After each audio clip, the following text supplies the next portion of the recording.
4 لوگ دنیا میں ایسے ہو چکے ہیں جنہیں اللہ تبارک و تعالیٰ نے پوری دنیا میں اقتدار دیا، ایک وقت میں پوری دنیا کا ایک ہی بادشاہ۔ 2 مسلمان تھے، 2 کافر۔ مسلمانوں میں حضرت سلیمان علیہ السلام اور جناب ذوالقرنین علیہ السلام، اور کافروں میں بخت نصر اور نمرود۔ یہ 2 لوگ ہیں جنہیں اللہ نے پوری دنیا میں اقتدار دیا، اور پھر اس کے بعد آنے والے وقت میں اللہ تعالیٰ امام مہدی کو سارا اقتدار عطا فرمائے گا، پوری دنیا کا۔ حضرت ذوالقرنین کے بارے میں 2 روایات ہیں، ایک تو یہ ہے کہ وہ نبی تھے اور ایک یہ ہے کہ نہیں وہ ولی تھے، لیکن مجھے حضرت مولا علی شیر خدا رضی اللہ تعالیٰ عنہ کا قول ملا ہے جس میں آپ نے فرمایا ہے کہ نہیں وہ نبی نہیں تھے، تو اس لیے میرا نظریہ یہی ہے کہ وہ اللہ کے ایک نیک بندے تھے۔ اللہ نے انہیں پوری زمین میں اقتدار دیا۔ وہ ایک مہم پہ نکلے، ان کا ارادہ بنا کہ میں ذرا دنیا کا چکر لگاؤں، تو انہوں نے سفر شروع کیا کہ میں دیکھوں ذرا سورج غروب کہاں ہوتا ہے۔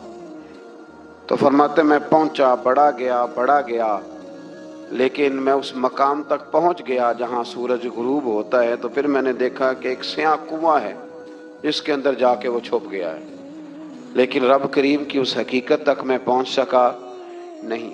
پھر آپ فرماتے ہیں کہ میں آگے نکلا تو مجھے ایک قوم کے بارے میں بتلایا گیا جو بڑی خونخوار قوم تھی، بڑی خونخوار، اس کو یاجوج اور ماجوج کہا جاتا ہے۔ یہ قوم اتنی خونخوار تھی کہ یہ درندوں کو بھی کھا جایا کرتے تھے، اتنے لمبے چوڑے ان کے قد تھے، اتنے زیادہ طاقتور تھے کہ سانپ اور بچھو بھی کھا جاتے تھے۔ یہ نکلا کرتے تھے سبزے کے دنوں میں تو ساری کھیتیاں اجاڑ جاتے تھے، ہر چیز تباہ کر جاتے تھے، حتیٰ کہ انسانوں تک کو کھا جاتے تھے۔ تو حضرت ذوالقرنین جب وہاں پہنچے، اللہ تبارک و تعالیٰ نے انہیں ان مظلوم لوگوں کا مددگار بنایا جن پر یاجوج اور ماجوج کی قوم ظلم کرتی تھی۔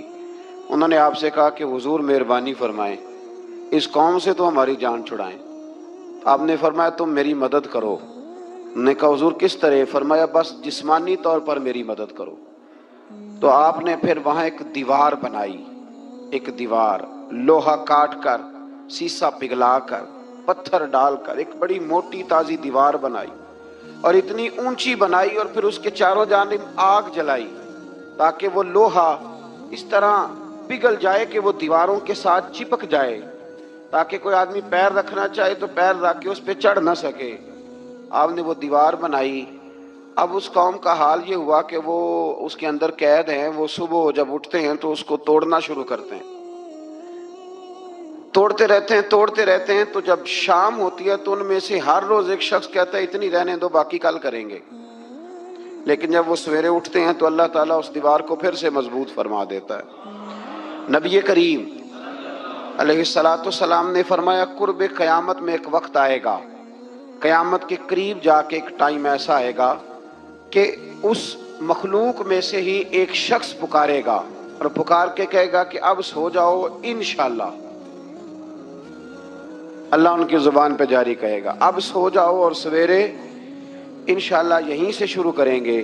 تو فرمایا وہ چونکہ انشاءاللہ کہیں گے تو پھر اللہ تبارک و تعالی اگلے دن اس دیوار کو وہیں پہ رکھے گا جہاں رات کو انہوں نے اسے چھوڑا تھا۔ اگلے دن وہ توڑیں گے تو دیوار ساری ٹوٹ جائے گی، اور پھر اللہ تبارک و تعالیٰ کا فضل ہوگا تو مسلمان کی طرف وہ بڑھیں گے، وہ قتل و غارت کریں گے، پھر سے وہی درندگی کریں گے، تو پھر حضرت عیسیٰ علیہ السلام ان کے لیے دعا کریں گے۔ تو دعا کا یہ حال ہوگا کہ ان کے وجود پر کچھ ایسی چیزیں برآمد ہوں گی جن کی وجہ سے وہ مر جائیں گے، ختم کر دیے جائیں گے، قیامت کے قریب جا کے وہ دوبارہ آئیں گے۔